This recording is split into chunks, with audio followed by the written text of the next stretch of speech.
அடுத்து என்னத்த வச்சிருக்கானுங்களோ தெரியலடி, நாய் ஏதாவது இருக்குமோ என விஹானா மிரண்டு கேட்க, உற்சவி நாயெல்லாம் இல்ல, தைரியமா வா என்ற போதே, ஒருவேளை காலை வச்சா வெடிக்கிற மாதிரி கண்ணி வெடி எதுவும் வச்சிருக்க போறானுங்கடி என்றால் விழித்து. இந்த நேரத்துல கண்ணிய வேணா வச்சிருப்பானுங்க என நமட்டு நகையுடன் உற்சவி கலாய்க்க, அவளை வெறியுடன் முறைத்த விஹானா, நானே மரண பயத்துல வரேன், உன் மொக்கைய மூட்டை கட்டுடி என மூச்சிரைத்தாள்.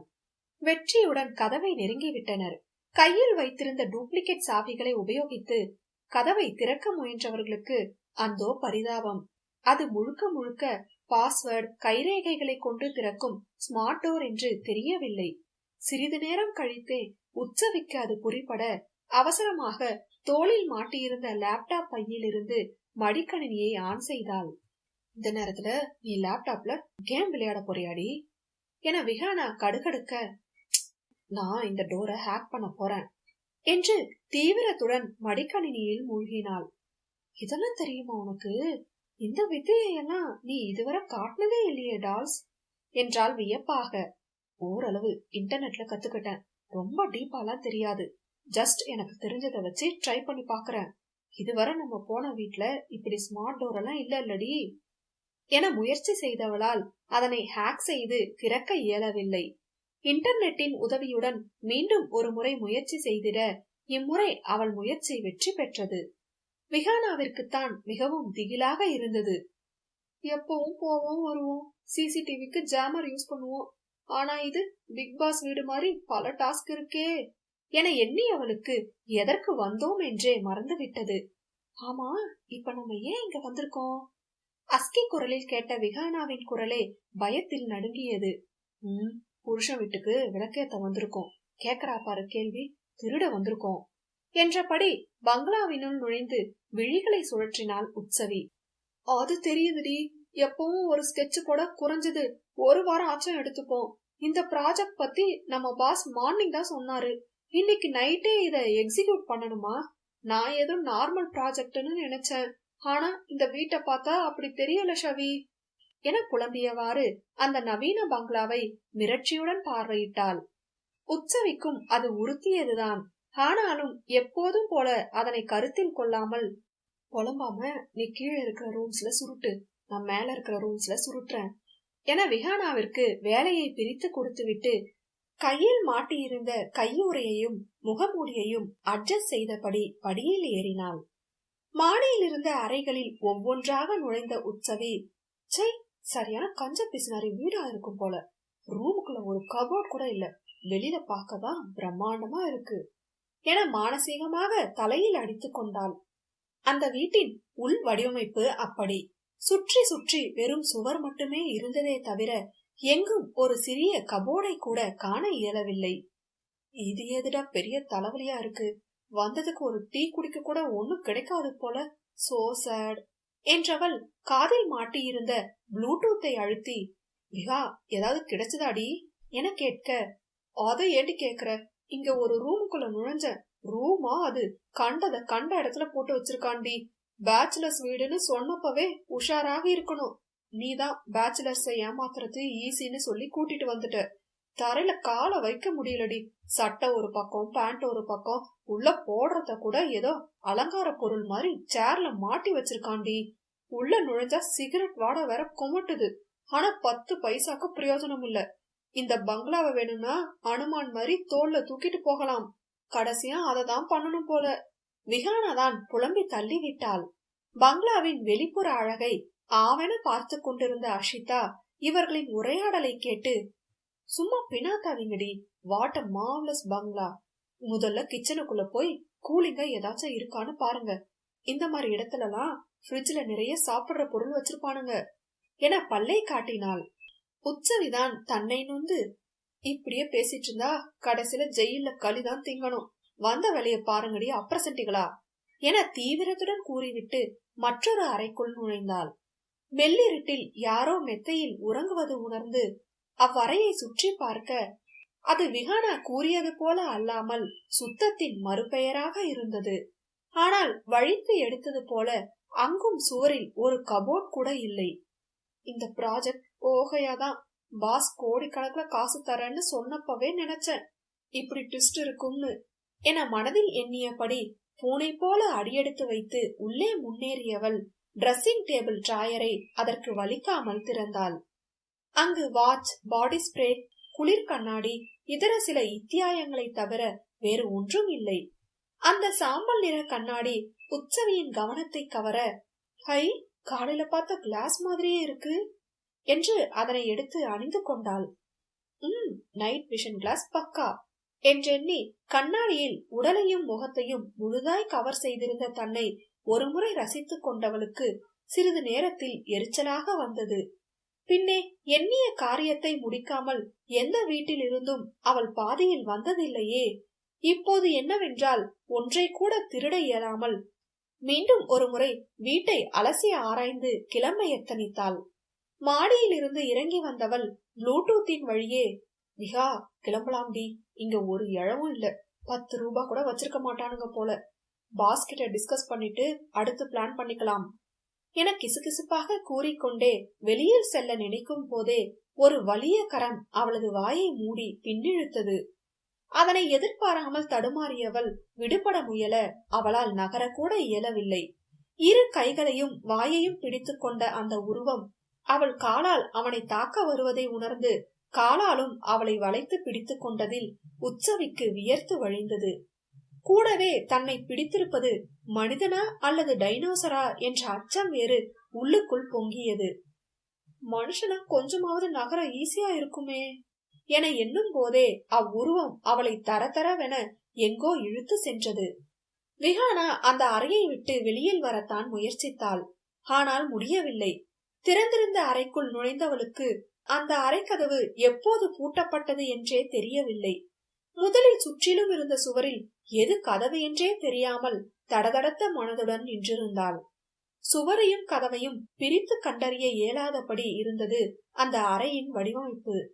தனக்கு பின்னால் வெகு அருகில் சிகரெட் புகை வந்ததில் சட்டென பின்னால் திரும்பி நகர்ந்து நிற்க அங்கு விழிகளில் அனல் பறக்க நின்றிருந்தான் ஜோஷித் அவதேஷ். அவனை கண்ட நொடியில் இதயமே நின்று விட்டது அவளுக்கு. பார்க்க மலமாடு மாதிரி இருக்கானே, இவன் அடிச்சா நான் தாங்குவேனா? ஐயோ, ஜெயில 1 மணி நேரம் குளிக்க விடுவாங்களான்னு தெரியலையே என பதறியவள் அவன் அவள் அருகில் நெருங்கியதில் மயங்கி விழுந்தாள். பங்களாவின் அழகை காருக்குள் இருந்து ரசித்தது போதாதென்று வெகு சிரத்தையாக ஜன்னலின் வழியே தலையை நீட்டி பார்த்து கொண்டிருந்தாள் அஷிதா. கையில் பசிக்காக எடுத்து வந்த சிப்ஸ் பாக்கெட்டுடன். நைட்டு நேரத்துல இத்தனை லைட்ட போட்டு வச்சிருக்கானுங்களே, கரண்ட் பில்லு எகிரிடாது என்ற ஆழ்ந்த சிந்தனையில் இருந்தாள். அந்நேரம் சஜித் அவதேஷ் காரில் வீடு நோக்கி வந்து கொண்டிருக்க தூரத்திலேயே தங்களது பங்களாவிற்கு அருகில் நின்ற வேனையும் அஷிதாவையும் பார்த்துவிட்டு பல்லை கடித்தான். பர்ச அடிச்சது பத்தாதுன்னு வீட்டுக்குள்ள வந்து திருட பாக்குறியாடி என கருவியவன் காரை தூரத்திலேயே நிறுத்திவிட்டு மெல்ல நடந்து வேனின் அருகில் சென்றான்.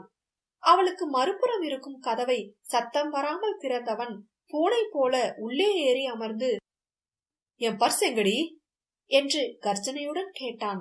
திடீரென கேட்ட குரலில் இருக்கையிலேயே பயந்து துள்ளியதில் கையில் வைத்திருந்த சிப்ஸ் பாக்கெட் சஜித் மீது மழையாக பொழிந்து அபிஷேகம் செய்தது. உற்சவியை ஏதோ ஒரு அறையில் தள்ளிய அவ்வுருவத்திற்கு சொந்தக்காரனான சொரூப் அவதேஷ் அவள் மறுக்க மறுக்க அவளது முகமூடியை கழற்றினான்.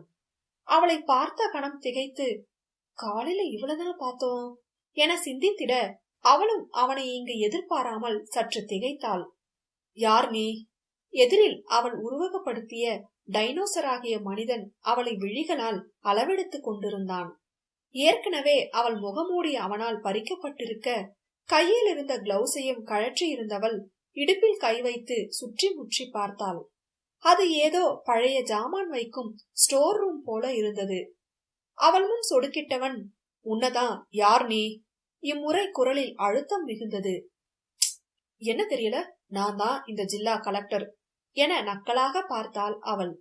அவன் மொக்கை வாங்குவான் என எதிர்பார்க்க அவனோ பார்வையை மாற்றாமல் நின்றிருந்தான். அவளுக்குத்தான் அவன் பார்வையே மூச்சு முட்டியது.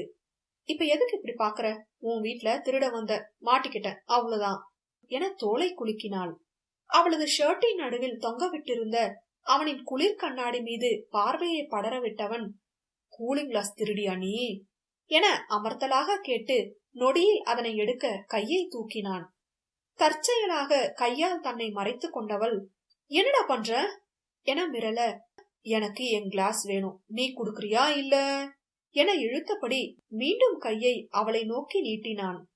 இரு இரு அவனை முறைத்தபடி நிறுத்தியவள் அவளே கண்ணாடியை எடுத்து கொடுக்க அதனை வாங்கி அவனது டிஷர்ட்டின் நடுவில் தொங்கவிட்டு கொண்டவன் அவளை போலவே, இட்ஸ் சோ ஹாட் என்றான் விஷமமாக. ஆ, என்னது? உற்சவி புரியாமல் கேட்க, கிளாஸ சொன்ன சொல்லிவிட்டு மீண்டும் அவளை அளக்கும் வேலையை தொடர்ந்திட அவன் கூறிய உள்ளர்த்தம் புரிந்து சூடானாள்.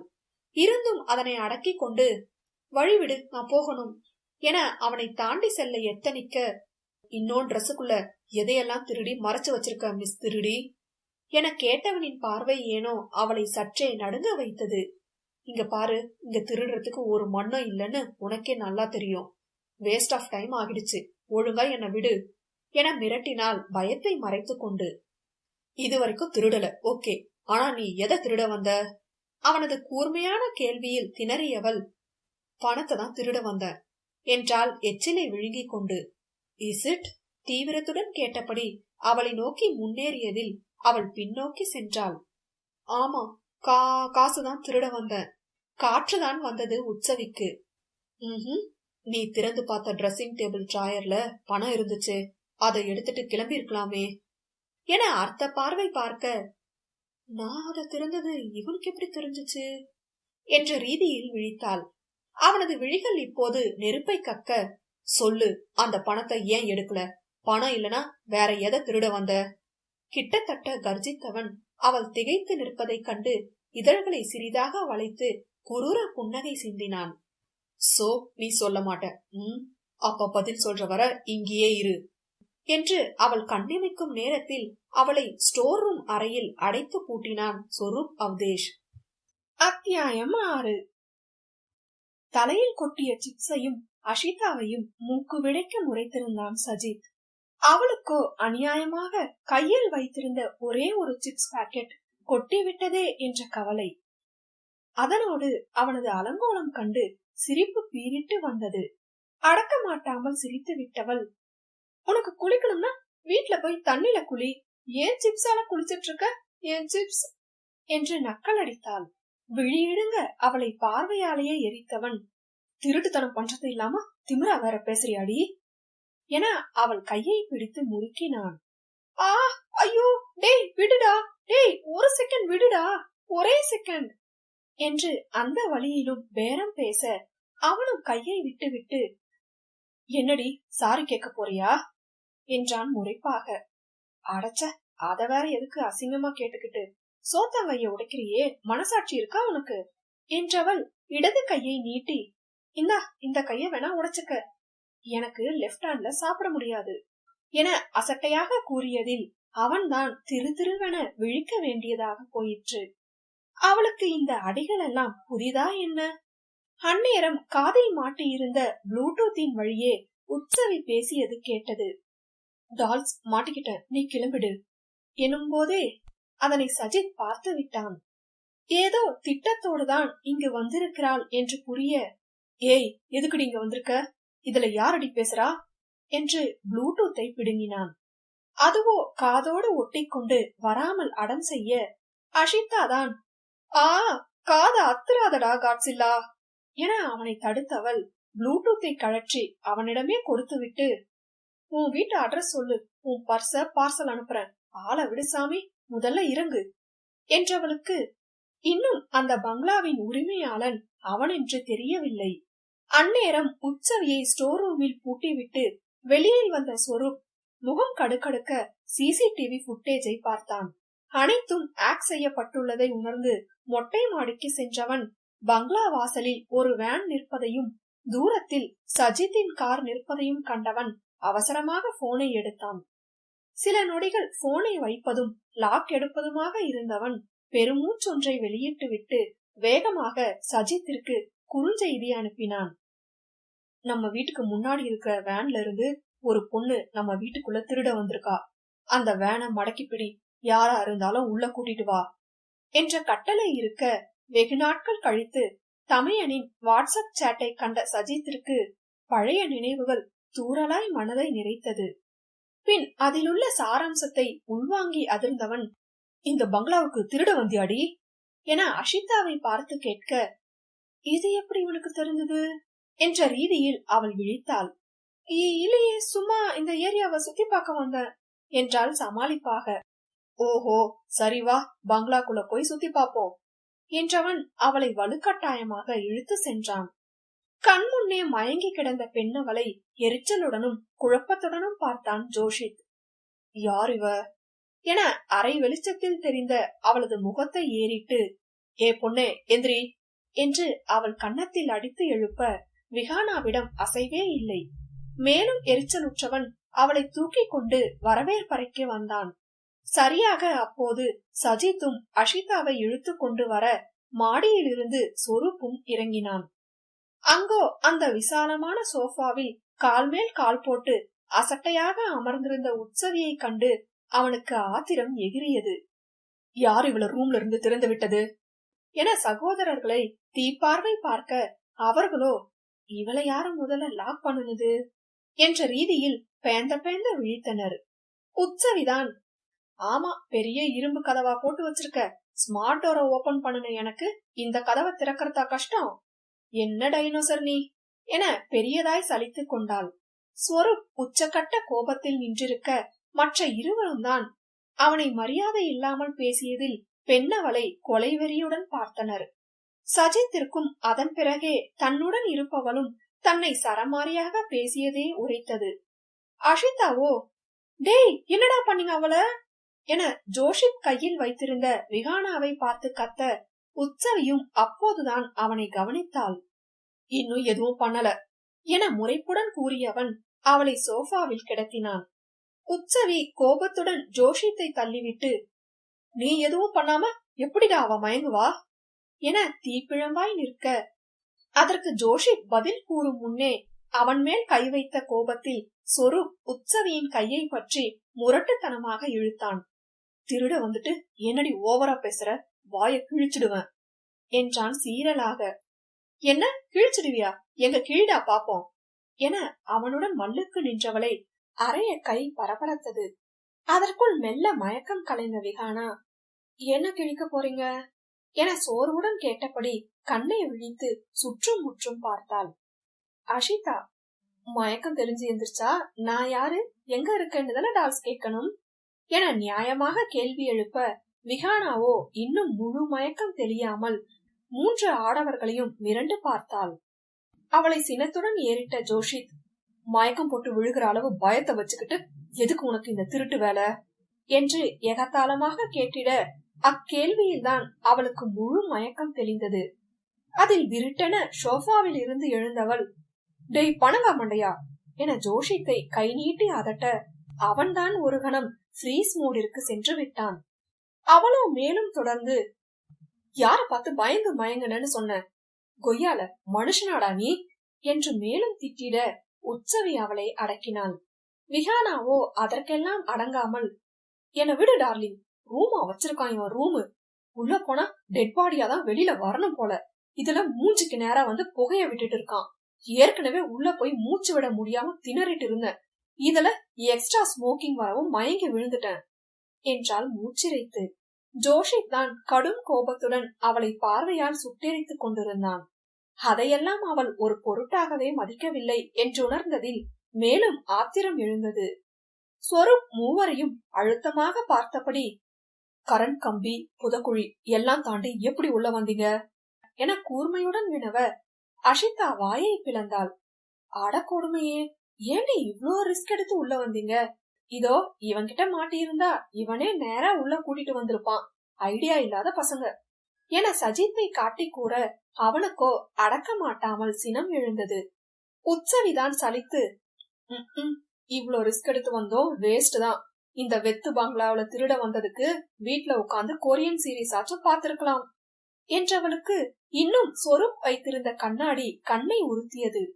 பின் அது கிடைக்காது என்ற கடுப்புடன், சரி வாங்க போகலாம் என்று தோழிகளை அழைக்க, சொரூப் உற்சவியை சோஃபாவில் பிடித்து தள்ளிவிட்டான். டமால் என விழுந்தவள், ஐயோ டேய் டைனோசர், ஏன்டா இப்படி பிடிச்சு தள்ளிவிடுற என்று இடுப்பை பிடித்து எழ முயன்றாள். அவள் எழாதவாறு அவளுக்கு வெகு அருகில் தனது காலை அழுத்தத்துடன் பதித்தவன் அவள் புறம் குனிந்து, இந்த பங்களாவுக்குள்ள திருட வந்த உன்ன எதை திருட வந்தன்னு தெரிஞ்சுக்காம அவ்வளோ சீக்கிரம் விட்டுடுவேன்னு நினைச்சிட்டியா திருடி என்றான் அர்த்த பார்வையுடன். இங்க பாரு, திருட வந்தோம், ஆனா எதுவுமே திருடல, அவ்வளவுதான். வேணும்னா போலீஸ் கம்ப்ளைண்ட் கொடு என தோளை குலுக்கினாள். ஏது போலீஸா என விஹானாவும் அஷிதாவும் திகைக்க உற்சவி அவனை திமிராய் ஏறிட்டாள். எப்படியும் இப்படி பணக்காரர்களாக இருப்பவர்கள் உடனடியாக காவல்துறையை நாடமாட்டார்கள் என்று அவளுக்கு தெரியும். இருக்கும் கருப்பு பணத்தை பற்றிய தகவல்கள் வெளியில் வந்துவிடும் என்ற பயம் நிறைய பணக்காரர்களுக்கு இருக்கும். அப்படியே புகார் செய்தாலும் கூட ஒன்றுமே திருடாததால் தப்பித்து விடலாம் என்றே அசட்டையாக எண்ணினாள். அவள் நுழைந்தது வெறும் பங்களா அல்ல, சொரூப் அவதேஷின் கோட்டை என்று தெரியவில்லை. பாவம். அவளது எண்ணத்தை படித்தவன் போல நிமிர்ந்து மெல்ல இதழை வளைத்தான் சொரூப். உன்னென்ன நான் அறிவேன் மிஸ் திருடி, ஆனா என்ன உன்னால கெஸ் பண்ண முடியாது என புருவத்தை உயர்த்தி அவளை கண்டு கேலி நகை புரிந்தான். என்ன செய்ய போறான் என புரியாமல் பார்த்தவளுக்கு அவனது பேச்சே வயிற்றில் அமிலத்தை கரைத்தது. மூவரும் பெண் பித்தர்களாக இருந்தால் நம்ம வேற அழகா இருக்கோமே என்று நெஞ்சில் கை வைத்துக் கொண்டவள், எங்க மேல கை வைக்கிற வேலையெல்லாம் வச்சுக்காதீங்கடா, அப்புறம் 3 பேரோட ஆவிதான் இந்த பங்களாவை சுத்தணும் என்று விரல் நீட்டி மூவரையும் எச்சரிக்க சஜித்தும் ஜோஷித்தும் இது ஒண்ணுதான் குறைச்சல் என மானசீகமாக தலையில் அடித்துக் கொண்டனர். சொரூப் தான் அவனது புன்னகையை பெரியதாக்கி அவளை அலட்சியத்துடன் பார்த்தான். எங்க டேஸ்ட் அவ்வளவு மோசம் இல்ல திருடி என இலக்காரத்துடன் கூறியவன், எங்களை உங்க அழக காட்டி மயக்கி திருடிட்டு போயிடலாம்னு நினைக்காதீங்க, அது என்னைக்குமே நடக்காது என்றான் கண்ணில் தீவிரத்துடன். அத்தனை உணர்வுகளையும் நேர்த்தியாய் வெளிப்படுத்தும் காந்த விழிகளை அதிசயமாக பார்த்த உற்சவி இப்போது வாய்விட்டு சிரித்தாள். நாங்க மயக்கிற அளவு நீங்க ஒர்த்தே இல்ல என தெனாவட்டுடன் உரைக்க இப்போது சிறு வியப்பு கலந்த ரசனை அவன் விழிகளில். ஏன் திருட வந்த, எதுக்கு திருட வந்தன்னு கேப்பான்னு பார்த்தா சம்பந்தமே இல்லாம பேசிட்டு இருக்கான் என்ற ரீதியில் ஜோஷித் சஜித்தை பார்க்க அந்நேரம் அவனும் அவனைத்தான் பார்த்தான். பார்த்த நொடியில் இருவரும் முறைத்துக் கொண்டு பார்வையை திருப்பிக் கொள்ள அஷிதாவோ, இப்படியே பேசிட்டு இருந்தா எனக்கு பசியில மயக்கம் வந்துடும், வாங்கல கிச்சன் பக்கம் நின்னு சாவகாசமா பேசி ஒரு முடிவுக்கு வரலாம் என்று தீவிரமாய் யோசனை கூற, விஹானா, எதுக்கு, நீ அங்க இருக்கிறத காலி பண்ணவா என்றால் முறைப்பாக. சஜித் அஷிதாவை கேவலமாக ஒரு பார்வை பார்க்க ஸ்வரூப் 3 பெண்களையும் கடுமையுடன் முறைத்துவிட்டு கீழேயே ஒரு அறையில் அடைத்தான். அதற்கு முன் அவர்களிடம் இருந்த டூல்ஸ் எல்லாம் பறிமுதல் செய்யப்பட்டது. நீ தப்பு பண்ற டைனோசர், ஒண்ணு எங்களை வெளியில விடு, இல்லனா போலீஸ்ல பிடிச்சு கொடு, அதை விட்டுட்டு ரூமுக்குள்ள அடைக்கிற என்று உற்சவி மிரட்டி கெஞ்சி என்னென்னவோ செய்தும் ஆண்கள் மூவரும் அசரவே இல்லை. அவர்களிடம் இருந்த கைகடிகாரம் முதற்கொண்டு பறித்து விட்டனர். நாங்க திருட வந்தோமா, இல்ல எங்க கிட்ட இருந்து நீங்க திருட வந்தீங்களாடா என உற்சவி மேலும் கதறிட, அஷிதா, அட்லீஸ்ட் ஒரு சிப்ஸ் பாக்கெட்டாவது கொடுங்கடா, சாப்பிட்டுக்கிட்டே உள்ள உட்கார்ந்துருக்க என்றால் பரிதாபமாக. விஹானாவோ, இந்த ரூம்ல ஏசி இல்ல என்று அவ்வறையை சுற்றி முற்றி பார்த்திட, ஜோஷித் தான், என் ரூம்ல ஏசி இருக்கு, அங்க வேணும்னா வரியா என்றான் அவனை கிண்டல் அடித்த கடுப்புடன். அவளோ மிரண்டு, ஐயோ அங்க வந்து மூச்சடைச்சு நான் சாக விரும்பல என்று சமத்தாக அங்கு போடப்பட்டிருந்த நாற்காலியில் சென்று அமர்ந்து கொண்டாள். அஷிதாவோ நகரவே இல்லை. உன் மேல கொட்டின சிப்ஸ் பாக்கெட்டையாவது குடுடா, எனக்கு பசிக்குது, ஒழுங்கா அதையாவது சாப்பிட்டு இருந்திருப்பேன், காட்ஸில்லா மாதிரி என்ன பயமுறுத்தி எல்லாத்தையும் வேஸ்ட் பண்ணிட்ட என்று கதறிட, ஒழுங்கு மரியாதையா ரூமுக்குள்ள போய் உட்கார்ந்துடு, எரிச்சலாக்காத என்றான் அவளால் எழுந்த தலைவலியுடன். உற்சவியும் தன் போக்கில் புலம்பி அவர்கள் காட்டிய அந்த வெற்று அறைக்குள் நுழைய போகையில் சொரூப் அவளது கூந்தலை பற்றி வெடுக்கென இழுத்தான். டேய் டைனோசர், என்னடா பண்ற என்று கத்தியவளின் கூந்தலில் இருந்த ஹேர்பின், குட்டி குட்டி கிளிப்கள் என அனைத்தையும் கழற்றியவன், என்னடி இது, ஃபேன்சி ஸ்டோர் மாதிரி எடுக்க எடுக்க வந்துகிட்டே இருக்கு என்று மீண்டும் ஒரு முறை அவள் முடியை பிடித்து ஆட்டினான். ஆ, முடிய கையோட அத்துறாதடா, விட்டு தொலை, வலிக்குது என்று துள்ளினாள். ரப்பர் பேண்ட் முதற்கொண்டு அவன் எடுத்து விட்டு அருகில் நின்ற அஷிதாவை கூர்மையாய் காண அவளோ மிரண்டு விறுவிறுவென கூந்தலை கலைத்தாள். என் தலையில கிளிப்பே இல்ல என விஹானாவும் உள்ளே இருந்து தன் தலையில் கை வைத்து விடுவார்களோ என்ற மிரட்சியுடன் கூற, உன் தலையில முதல்ல முடியே இல்ல என்று ஜோஷித்தும் அவளது தோள்பட்டை வரை மட்டும் இருந்த முடியை பார்த்து நக்கல் அடித்தான். என்னை விட அதிகமா முடி வச்சிருக்கன்ற ஆணவத்துல ஆடாத, கொஞ்ச நாள்ல எப்படியோ வழுக்க விழுந்துடும் உனக்கு என்று சாபமிட்டவளை வெட்டவா குத்தவா என்ற ரீதியில் முறைத்தான். 3 பெண்களையும் அறைக்குள் தள்ளிய நொடியில் சொரூப், இந்த ரூம்ல கேமரா இருக்கு, நான் உங்களை பாத்துக்கிட்டே தான் இருப்பேன், இடத்தை விட்டு அசைஞ்சிங்க, புதக்குழிக்குள்ள தள்ளி விட்டுட்டு போயிட்டே இருப்பேன், ஜாக்கிரத என சிங்கத்தின் கர்ஜனையுடன் உருமியவனை கண்டு 3 பெண்களும் சில்லிட்ட மனதுடன் திகைத்து நின்றனர்.